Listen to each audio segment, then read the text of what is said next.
પણ ઊંધું બાટકો તમે મારે રૈયાની સભા જવું જ છે કોઈ પણ હિસાબે, અને પછી ગમે એટલા બહાના નીકળશે ને તો તમે સાચું હશે કારણ રૈયાની સભામાં નહીં આવવા માટે તો તે ઠેલ મારશો. અને જો પહેલાંથી તમે યુક્તિ કરીને ઠંડી પડે છે ને તારે ત્યાં જવું ત્યાં, અને 2-4 જણ આવે છે સભામાં, લો આવું બધું ગણે. 2-4 ક્યાં વાત છે?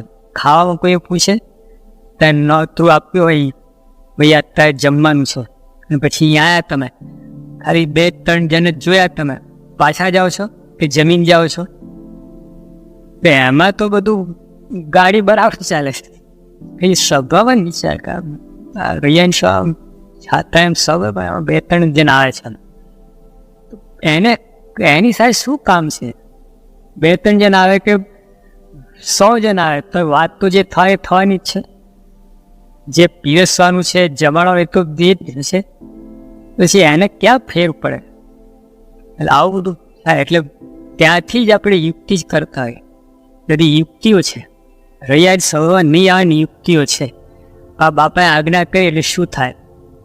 એટલે તો બહાનું તો જો જડે છે કંઈ 20 પોઈન્ટ શોધે એમ, એમાંથી કોઈ સચોટ પોઈન્ટ મળતું હોય કેન્સલ થાય, અને સાવ ઢીલો હોય તો એક લે ભાગું પોઈન્ટ મળતું હોય તોય કેન્સલ થાય. રહી સભા હા સાવ આમ ઠેકાણા વગરનું કારણ હોય ને તો એમ કેન્સલ. કેમ ભાઈ ના રહે? હા વેવાઈ આવ્યા હતા પતિ, વેવાઈ નહીં ના લાવાય, ઉંચકી નહીં સવિયાની સભા ભેગા કરો, કેમ ના થાય? એ તમને લઈ જાય, તમે એને ના લઈ જાઓ? આવું કેવું?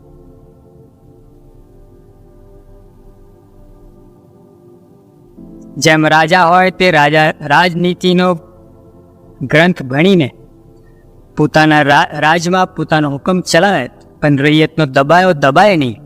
અને જો રાજનીતિ ના જાણતો હોય તો તે વસ્તી હુકમ ના માને, તેને મારવા જ માંડે. પછી પોતાનો દેશ હોય તે ઉજ્જડ થઈ જાય, અને કાં તો કોઈ હુકમ જ માને નહીં.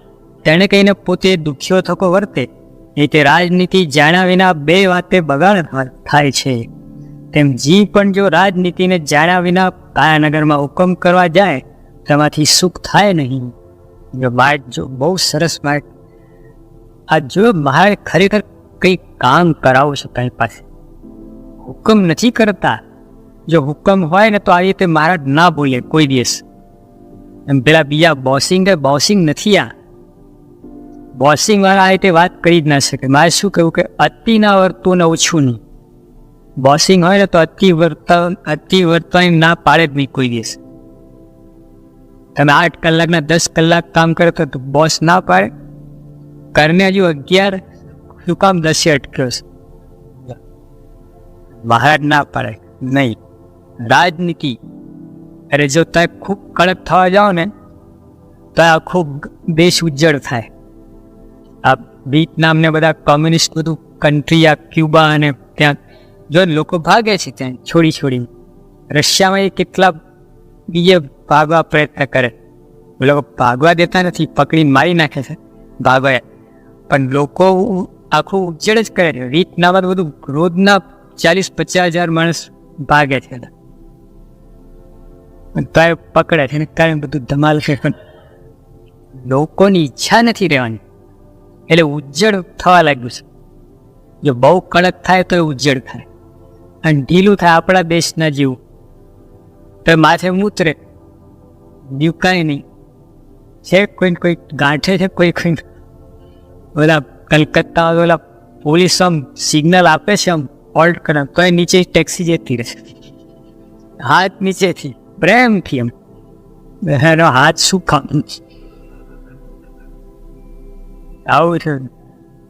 જો ઢીલા છે કામની નહીં, બહુ કડકાઈ કામની નહીં, બરાબર આમ આપણે આ કાયાનગર છે. આ બહુ કડક જશો ને તો એ નહીં ફાવો.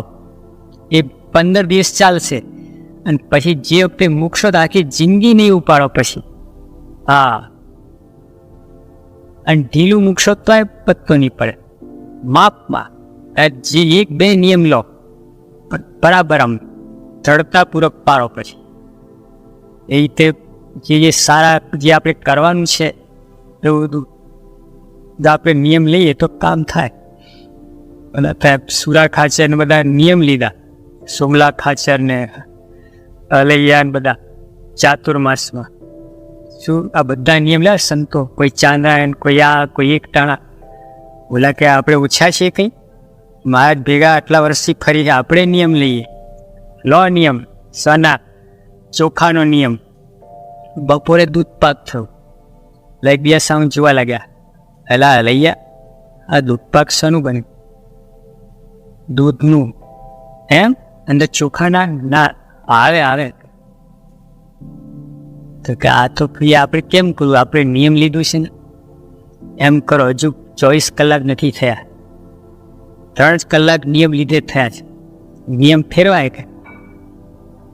અને બબે તગારી દૂધ પાક ઝાપટી ગયા. નિયમ લીધા ઘઉંની બાધા રાખી. તો બીજો દિવસ આવો જલેબી. કે પેલા લૈયા, જલેબી શાની થાય? મેદાની. મેદો શાનો થાય? ઘઉંનો. તો આ ભૂલ ના કહેવાય આપણે નિયમ લેવામાં?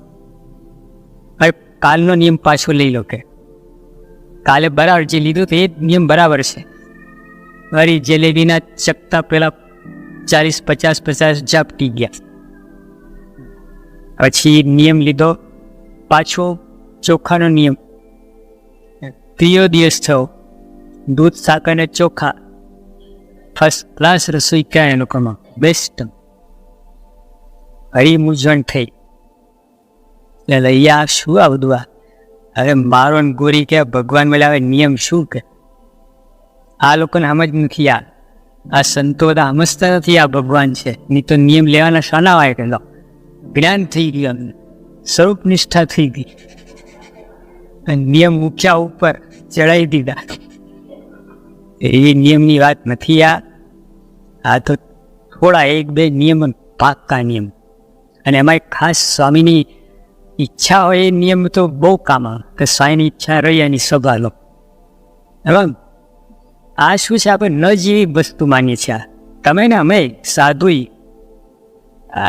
સબ કહીએ ખરા, તમને કહીએ પણ અમે હાજર ના હોય. આવું ચાલે છે. નાની વાત નથી. આ યોગી આપા કેટલું આના તમે જુઓ તો પોસ્ટકાર્ડ લખતા, પોતે જાતે લખે 20 પત્તો પોતે યોગી આપા લખે. અને પછી શું લખે? વટ હુકમ નંબર 1, વટ હુકમ નંબર 2, વટ હુકમ લખેલો. આને પેલું વોરંટ આવે ને, વોરંટની જેમ 20 વોરંટ દર અઠવાડિયે બાપા રવાના કરતા. રૈયાની સભાના વોરંટ. આટલું જ બાપાને ખટકો. યોગી આપા મેં તો બરાબર ખ્યાલ છે. જ્યારે રૈયાની સભા 5 મિનિટ પહેલા આવીને બેસી જાય. એટલે ખાલી આમ હુકમ નતા કરતા, પોતે પાડતા હતા. અને આ રૈયાની સભા એટલા માટે કે આ તો બાકી સભા તો રોજ કરવાની છે.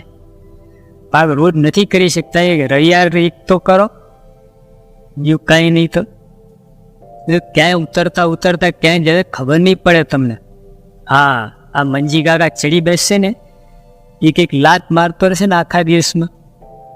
એક લાત ભલે ધીમી લાત મારે, પણ દિવસમાં 1000 લાત મારે તો શું થાય? કેળની દશા. એમ જો આ બધું નહીં થાય તો માયાની લાત તો છે જ, તો પડ્યા જ કરે છે. એમાંથી ઉગાડવા માટે આ કંઈક તો કરો.